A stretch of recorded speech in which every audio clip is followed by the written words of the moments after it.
تواضع، حضرت حکیم الامت مولانا تھانوی رحمۃ اللہ علیہ فرماتے ہیں کہ تواضع وہ ہے کہ جس میں آدمی کو اپنے تواضع کا بھی احساس نہ ہو کہ میں تواضع کر رہا ہوں. اگر احساس ہو گیا کہ میں تواضع کر رہا ہوں تو پھر وہی خود پسندی ہو جائے گی کہ میں تو بہت متواضع آدمی ہوں، وہ گڑبڑ ہو جائے گی. تو کہتے ہیں حضرت ایسے ہے جیسے کوئی آدمی سو رہا ہو تو پکی اور سچی نیند وہ ہے جس میں آدمی کو یہ بھی پتہ نہ ہو کہ میں سو رہا ہوں. جب سو رہا ہوتا ہے تو یہ پتہ ہوتا ہے کہ میں سو رہا ہوں، لیکن سو رہا ہوتا ہے. تو اسی طرح تواضع وہ ہے کہ جس میں آدمی کو یہ بھی پتہ نہ ہو کہ میں تواضع کر رہا ہوں. تو اللہ تبارک و تعالیٰ پھر اس کو رفعت عطا فرماتے ہیں، اس کو بلندی عطا فرماتے ہیں.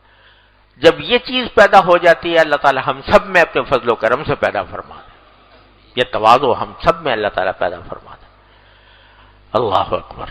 حضرت حکیم الامت مولانا تھانوی رحمۃ اللہ علیہ کی بات مجھے ہمارے ایک بزرگ نے سنائی، اور ان کو حضرت مفتی محمد حسن صاحب رحمۃ اللہ علیہ نے سنائی تھی کہ حضرت مولانا خیر محمد صاحب رحمۃ اللہ علیہ جو حضرت حکیم الامت کے بڑے خلفاء میں سے تھے، خیر المدارس ملتان کے بانی، تو وہ ایک مرتبہ حضرت مفتی محمد حسن صاحب رحمۃ اللہ علیہ کے پاس گئے. وہ بھی حضرت کے خلیفہ تھے.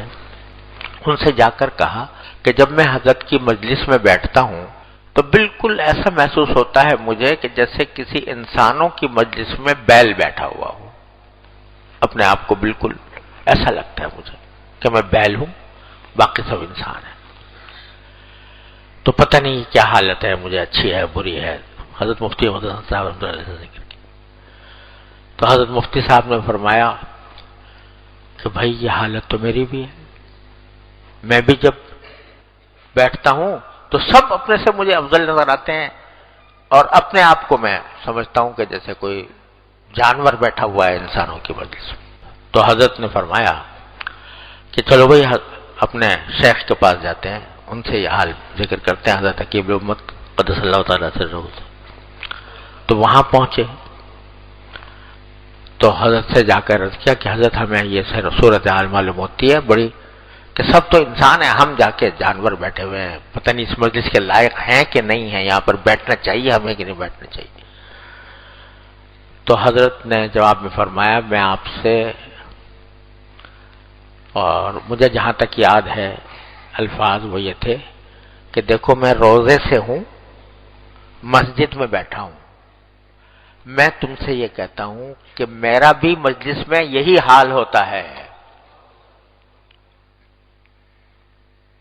شیخ اپنے مریدین کی مجلس میں کہتے ہیں میرا بھی یہ حال ہوتا ہے کہ میں اپنے آپ کو سب سے کم تر سمجھتا ہوں، ہر ایک کو اپنے سے افضل، ہر ایک مجھے اپنے سے افضل نظر آتا ہے.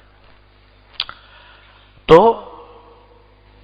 اب بتاؤ ایک حکیم الامت مجدد ملت شیخ المشائخ اپنے مریدوں کی مجلس میں یہ کہہ رہا ہے، اور کہہ روزے سے ہوں، مسجد میں بیٹھا ہوں، اور کہتا ہوں.